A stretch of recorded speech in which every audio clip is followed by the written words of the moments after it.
I think you guys met Olin in an M2 trip to, where was it? Where did we go? Lacey Fine is where we flew to. Fine. Yep. Yeah, he's flying today with us in the XLS.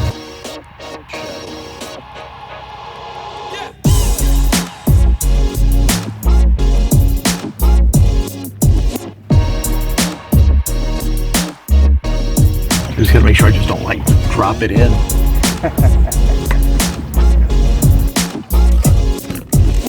All right, here we go. Time to start it up.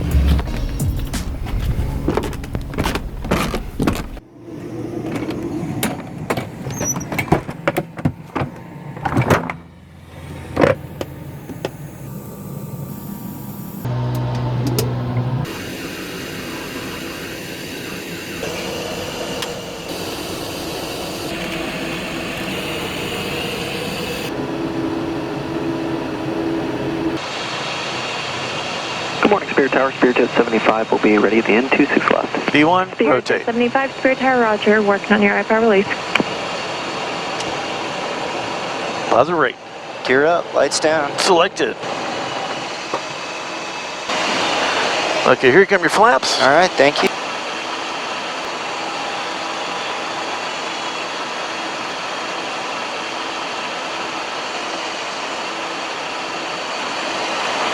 And yaw damp on. You got it. It's engaged. Citation 2 Quebec, contact Fateless departure. Departure 2 Quebec, good day. Departure Citation 2 Quebec is out of 1,700 for 3,000 runway heading. Citation 2 Quebec, St. Louis approach, radar contact, climb and maintain 5,000, turn right direct at Cabot, resume the Ozark 7 departure. I maintain 5,000, right direct Cabot for the Ozark 7 to Quebec. All right, arm nav mode once you get Cabot set up, please.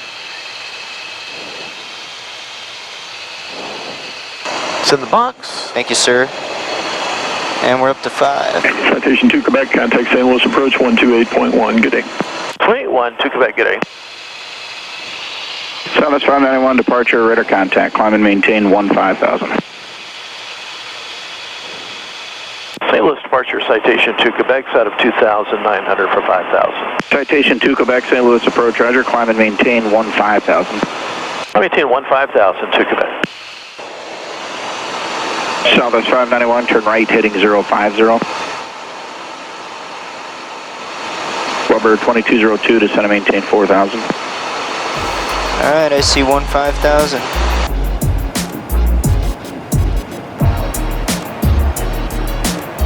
Just get a little panel view here. I've got to force myself to slow down with moving the camera. Oh, so it's not like a... Yeah, because I go back and I'm like, spastic. And I think, gosh, I should have thought that out. See. That's cool. It is. Yeah. In 207, contact Minneapolis Center 119.52.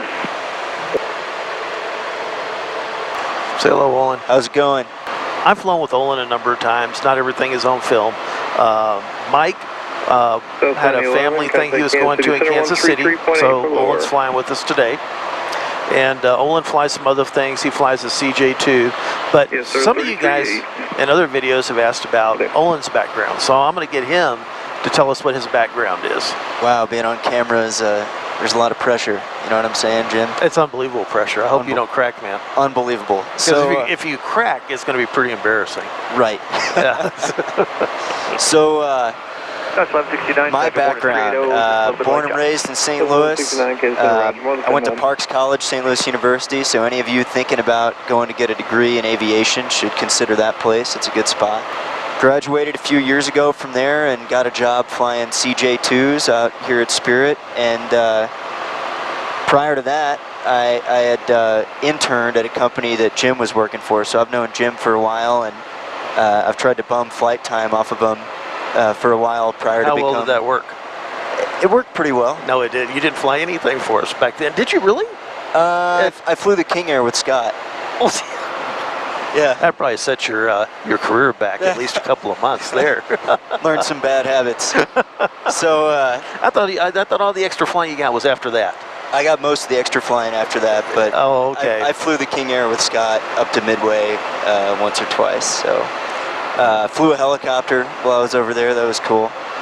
But anyway, I've known Jim for a while, and we've flown together quite a bit, and looking forward to this flight out here to Hayden, Colorado today. So. Yeah, we got to pick up a family. We were going to get them yesterday. There were issues, and they ended up needing to leave at the last minute, but then they canceled and decided they're going to leave in the morning. Last minute call out on our way to Hayden, Colorado. Pick up and come straight back. Yeehaw. We got Olin here. Trip canceled just before takeoff. So, weather should be good. We shouldn't have any problems getting in there. Nope, no problems getting in there. Yeah. How much further we got to go? We got an hour and 17 minutes to go. And it's the Yampa Valley, Hayden, where we're going into. They're at Steamboat Springs. There is an airport there, but it's only 4,400 feet. And that's really tight because the elevation, I think the elevation for that airport is 6,900. So summertime, middle of the day, short runway, just not a good combination with it being in the mountains. When we get there, we'll do a quick turn, take home fuel, pick everybody up. It'll be a 2-hour flight back. So you got any stories to tell us, Olin? We got some time to kill. Stories to tell? Yeah. Oh man, regarding aviation? Yeah, aviation stories. Wow. Well, because if you don't, I'm going to probably have to tell a story. You got a story in mind? Oh, I've got all sorts of stories, man. You just pick the airplane. What's the topic? November 2 Quebec, contact Minneapolis Center 134.22. 34.22, November 2 Quebec. Thanks. We'll see ya. Yeah. Hello, Center, November 2 Quebec 400, smooth ride. November 2 Quebec, roger.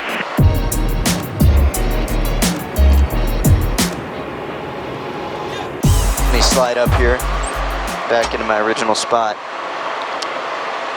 So one of the most interesting things about corporate aviation is the people you get to fly and the people that you get to meet. Oh, absolutely. I'd definitely say that. Jim, would you agree that you meet some of the greatest people and maybe some of the most hard to work with people? You know, I would say definitely about the greatest people, and I think I've been fortunate. I'd say 95% has been really good. I have met a couple of individuals. One in particular I'm thinking about I will never fly for again. But I never worked for this person. This was just a one-time thing. One time? Well, okay, it was twice. Okay. But twice was more than enough. Twice was enough. Yeah. So, I've had the same experience. Most of the people I've met have been awesome. But I'm going to tell a story about a guy who I've flown in the past and won't be flying anymore. Mm-hmm. Basically, he would keep us up on call for hours, flying around in the middle of the night in bad weather. So all the worst scenarios that you have to contend with as a pilot seem to follow this guy around for whatever reason, be it karma or just how he operated. It seemed like we were always flying between 11 p.m. and 5 a.m. in bad weather after being on call all day. So one night we went to pick him up from Boston Airport, and it was complete IFR, so low weather across the Midwest. Boston was okay, but it was so low across the Midwest from Chicago down to Little Rock, Arkansas, all the way out to Salina, Kansas. Oh, that's bad. I hate when that happens. Yeah, it was bad. So this huge area is just, it's marginal whether we're going to be able to get back to St. Louis. So being resourceful, I determined that if we made a fuel stop on our way home from Boston, we would have more than enough fuel to get to our alternate airport, which was Memphis. And Memphis was looking good. Memphis was like 1,000 feet overcast and 3 miles of visibility for the time of our flight.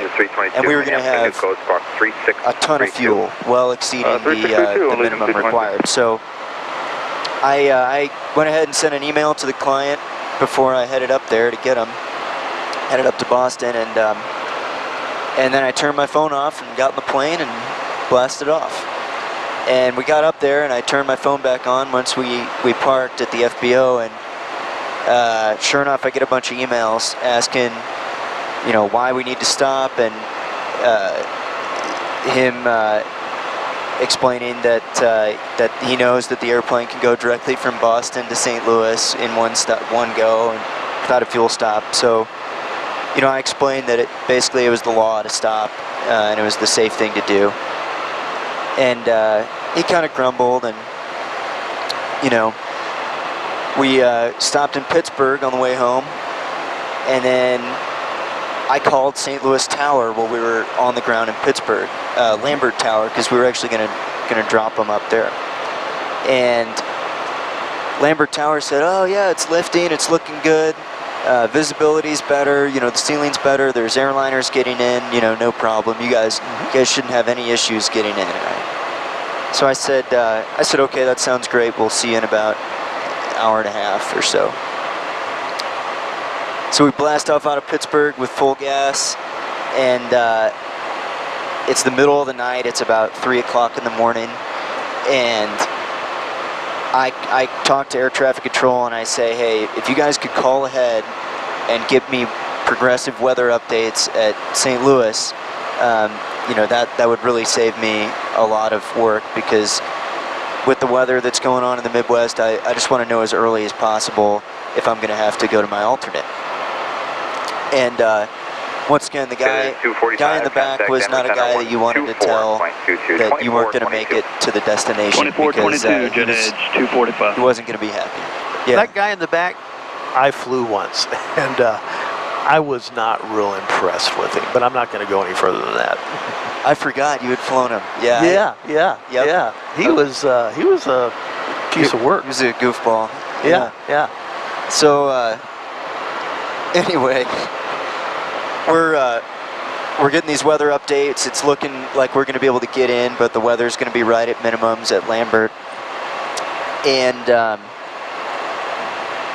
And we check on with approach, and they go, you know, I can't say the tail number, but they basically said, welcome, good morning.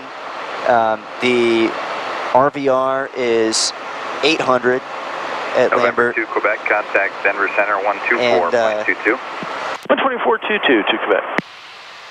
Basically said the RVR is 800, and the vertical visibility is 200 feet. All right, let me grab this real fast. Yeah, you got it. Center Citation to Quebec at 400. 2 Quebec, Denver Center, roger. Extremely low conditions, below minimums. We are not going to be getting in with those kind of minimums. So I'm getting ready to go to my alternate, and Good morning, Center, United 207, flight level 380. I turned the aircraft over to the co-pilot, and I said, I'm going to go in the back and talk to this guy. I wasn't going to make my co-pilot go through that experience. So I said, tell him, you know, to keep us on this heading, and we'll get back to him in a second, and I'm going to go talk to him. So went and talked to him, and he was not very receptive to the idea of not landing in St. Louis. And finally it came down to, hey, there's no discussion here. That's absolutely true. We're You're going right. somewhere else. Yeah. You're just extending a courtesy to him to let him know what's going on. Yeah. Right. I could have just gone and landed there and told him, you know, we're in Memphis, but I went back and spoke with him, and went back and forth. Finally, I said, you know, there's no discussion. We will not be landing at Lambert tonight. So I have to think that the aviation gods were smiling on me, because I get back up in the cockpit, and my co-pilot, my first officer, is pretty stressed out, because he's dealing with this guy, you know, and this guy's pressuring him and us, and really just kind of putting undue stress on the airplane, not on the airplane, on the flight.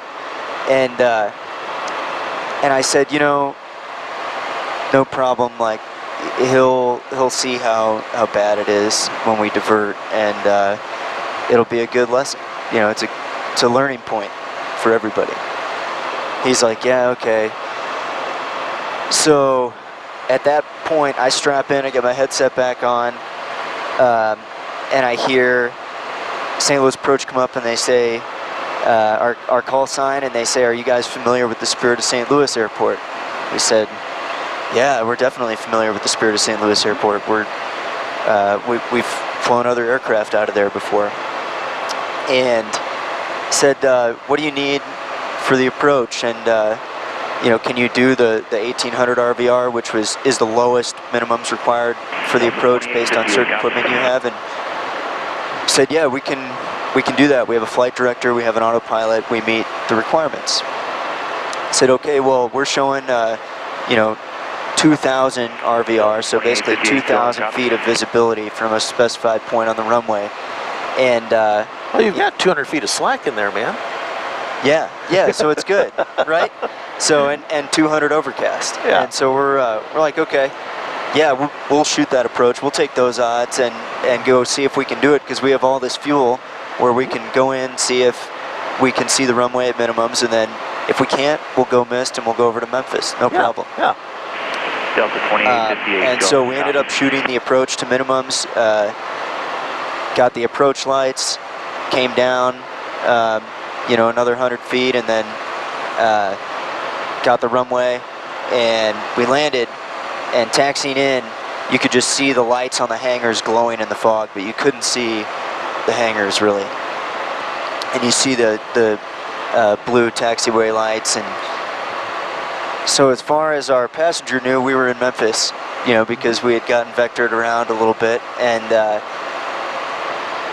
because the aviation gods and the weather gods were smiling down on us that day, we pulled it off. And once we opened the door, we told them where we were and got them in a rental car that they had on standby, and everything was hunky-dory.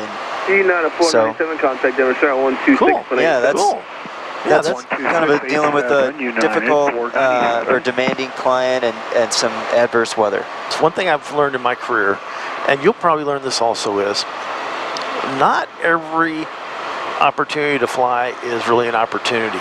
And sometimes it's good to bypass, certain things. Not every job is worth doing. I learned that very early in my career with a very short job I had filling in a Hawker 800 when I was a flight instructor. But it was just one of the most miserable things I ever did. And the guy that was normally flying with him was just apologetic. He said, "No, man, you don't want to do this. You don't want to do this. I got to leave for a month." And I thought, "Oh yeah, I want to get some jet." Well, yeah, it was miserable, but most of it's really good. Most of it's really good. But like every profession, you just got a few that make it difficult. I want to put the disclaimer that, like you said, Jim, most people, I would say 99% of everybody that I've flown has been awesome. Oh yeah. But the ones that aren't, actually, they end up being known because, it's not that big a community.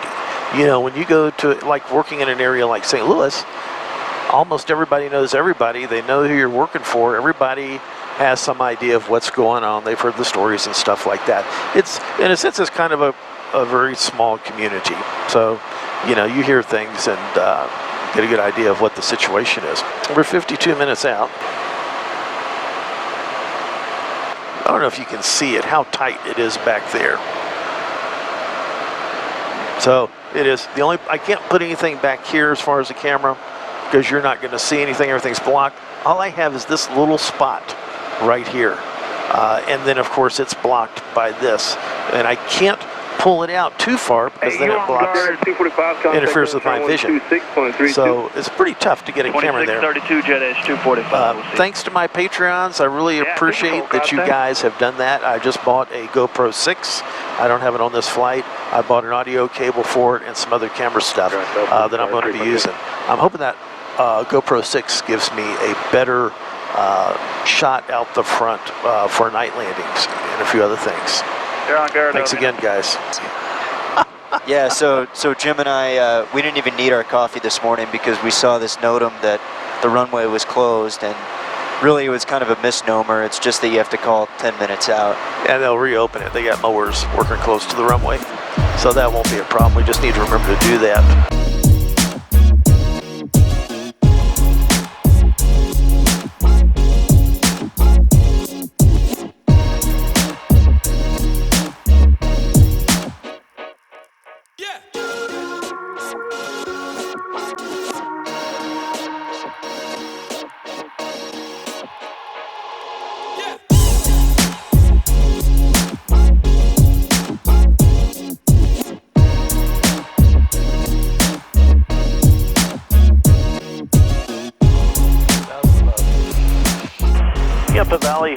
Citation to Quebec is on a right base for runway 10, Yampa Valley Hayden.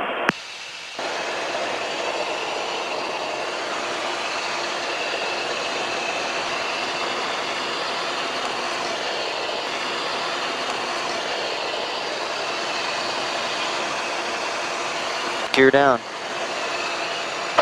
Selected. Thank you. 3 green, no red. We're holding at landing flaps. Sounds good. And let's go below 200 full flaps. I'm sorry, we're waiting for 75. Yeah. Here we are. Slow it down just a little. Arm approach mode. It's armed. And below 175 full flaps. Select. And if you could just bug me an intercept for the glide slope, that'd be fantastic. Okay. A little bit high here, but that's okay. We got mountains in front of us. Better to be high than low. Oh, absolutely right. I'm with you 100% on that. I think you're actually fine. Yeah.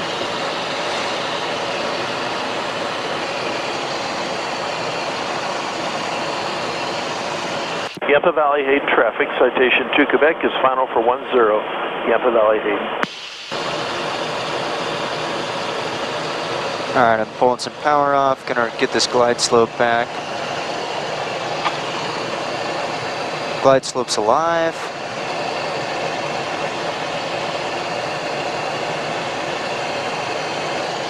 Yaw damper to go. It's away. 4-lane checklist complete. Thank you.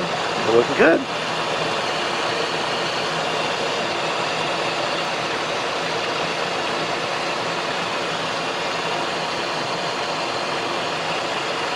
Yampa Valley Hayden, citation to Quebec is short final 10, Yampa Valley.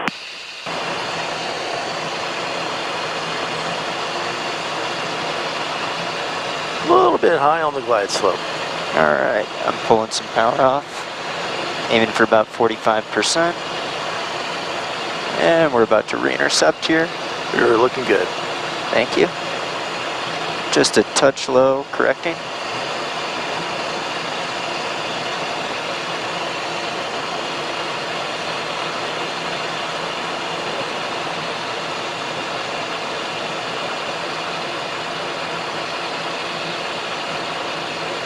It's rough.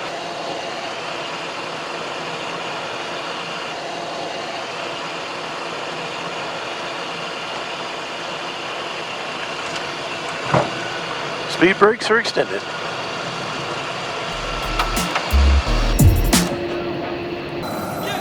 They're here. Let's time to throw some bags.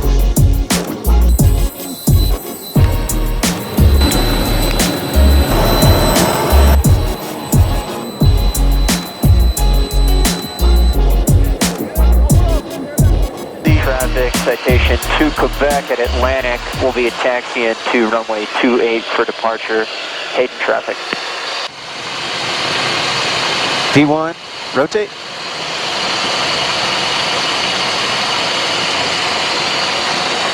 Positive brake. You're up. Alright, and your V2 and 20. Flaps up, yaw damper. Flaps up, yaw damp on.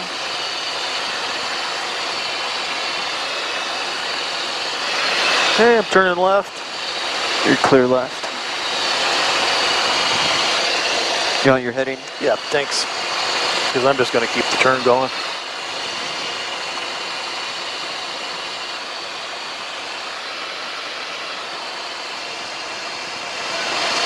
Alright, the APU is shut down. Alright, if you want to start hollering to center.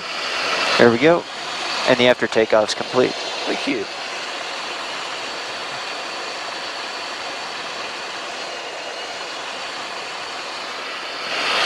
Hayden traffic, citation to Quebec is turning out to the east now at 10,000 for 13,000 last call. Hayden traffic.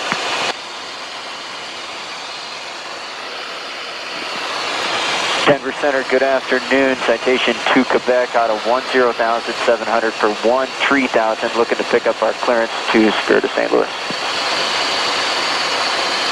And I'm going to keep turning towards the airport. Quebec, Denver Center, squawk 3765. 3765, here it comes to Quebec. Hey, Echo Yankee, good. Take us out of any potential traffic coming Hey, Echo this Yankee, way. Sounds good. 023.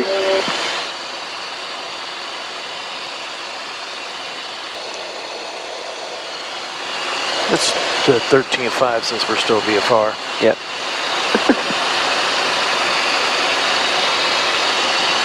Air 6 Charlie Charlie, change your mic frequency. Let's make it 126.5. 26.5 is I don't pick up right away. I'll hear you in about 15, 20 miles. That'll give us a chance to accelerate also. Air 756 Charlie Charlie. Solid 789, contact number approach 124.495. I think much higher will put us in the November 2, clouds. Quebec to radar, contact 5 miles east of the Rifle Airport. Clear to St. Louis, out of miles, climb and maintain, Bravo 260. Stay your altitude. Okay, we're clear to the Spirit of St. Louis Airport as filed up to 260, and we're currently at 13,500, citation to Quebec.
Thanks for watching. Thanks for the likes and comments. And if you made it this far, you need to subscribe. That way you'll find out about future videos coming out. And if you want to buy me a cup of coffee, you can always toss a buck in my Patreon.